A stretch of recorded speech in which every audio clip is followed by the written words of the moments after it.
এই দেশ, এই মাটি নিয়ে কত গান, এই জাতি নিয়ে কত গান। ইসলামের এই সমস্ত জিনিস কোনো কাজে আসে না। জ্ঞাতি গোষ্ঠী বা জাতি পূজা, দেশ পূজা, এগুলো ইসলামে নাই, বুঝেন না? তন্ত্র মন্ত্র যেমন নাই, জ্ঞাতি গোষ্ঠীর পুজোও নাই।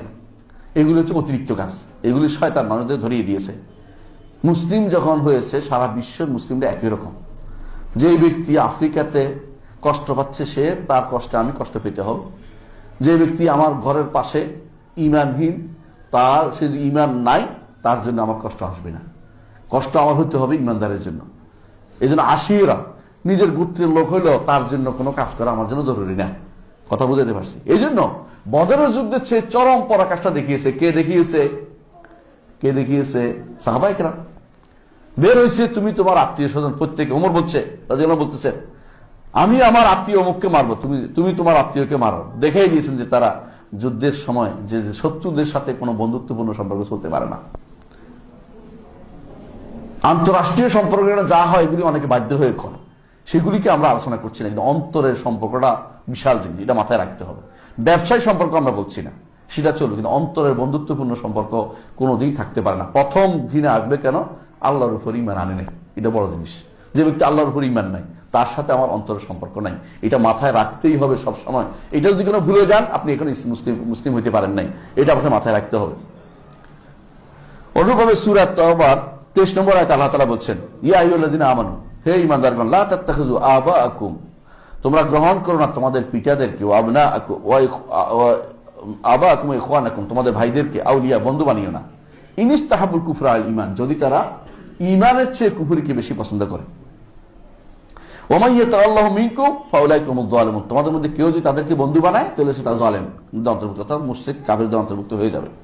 অন্য আয়াত আল্লাহ সূরা মুমতাহানা 1 নম্বর আয়াতে বলছে, ইয়া আইয়ুহাল্লাযীনা আমানু লা তাত্তাখিযু আদুওয়ি ওয়া আদুওয়াকুম আউলিয়া, হে ঈমানদারগণ, তোমরা তো আমার শত্রু এবং তোমাদের শত্রুকে বন্ধু বানিও না।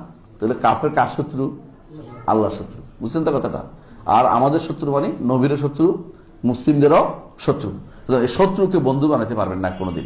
এরা আপনার কোনোদিন ভালো চাইবে না, আপনি বিশ্বাস করে কোনোদিন ভালো চাইবে না, কোনোদিন এরা ভালো চাইবে না। এরা সবসময় চাইবে আপনাকে বিপদে ফেলতে, যে কোনো ভাবে হোক। আপনি যেমন চান তাদেরকে ইমানের দিকে নিয়ে আসতে, তারা সেরকম দরদি না। তারা জানে যে তাদের অনেকে আছে, তাদের ধর্ম ঢুকাবেও না। ইহুদিরা তার ধর্ম কাউকে ঢুকায় না, হিন্দুরাও তার ধর্ম কাউকে ঢুকায় না। হ্যাঁ, তাদের এমন এমন জিনিস দিবে যে আপনি নষ্ট হয়ে যান। কি করবে? আপনাকে বানাবে কি?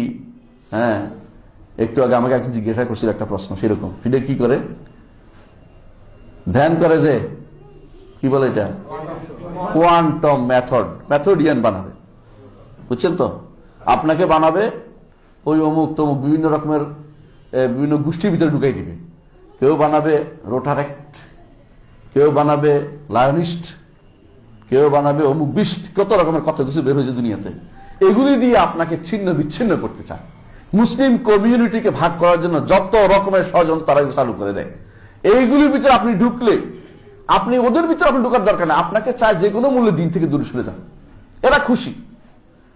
আপনি অন্য তাদের দল গ্রহণ করা জরুরি না, তাদের দিন গ্রহণ করা জরুরি না। ওরা চায় আমি যেহেতু নষ্ট হয়েছি, সারা দুনিয়া নষ্ট হয়ে যায়। তারা ওইটাই চায়, তারা এটা চায়। এই জন্য তাদের সাথে আপনার বন্ধুত্বপূর্ণ সম্পর্ক চলতে পারে না। এটা আল্লাহ তাআলা বলেছেন, আল্লাহর চেয়ে সত্যবাদী আর কেউ নেই, আল্লাহ রসুলের চেয়ে সত্যবাদী দুনিয়াতে কোনো মানুষ হতে পারে না রাসূলদের চেয়ে। সুতরাং তারা আপনাকে বলছে সাবধান থাকতে। সুতরাং আপনাকে তাওহীদের অনুসারী যদি হতে হয়, মুসলিম হতে হলে এই কাজগুলি আপনার লাগবে। তারপরের কথা হচ্ছে, এতক্ষণ আমরা শিখলাম নাওয়াকিদ কাকে বলে, মানে কিভাবে নষ্ট হয়। আসলে ইসলাম কাকে বলে এগুলি জানলাম না? ইসলাম কি নষ্ট হয় কিনা? অনেকে আছে ইসলাম নষ্ট হয়, তার কাছে কোনো দিন নষ্ট হয় না।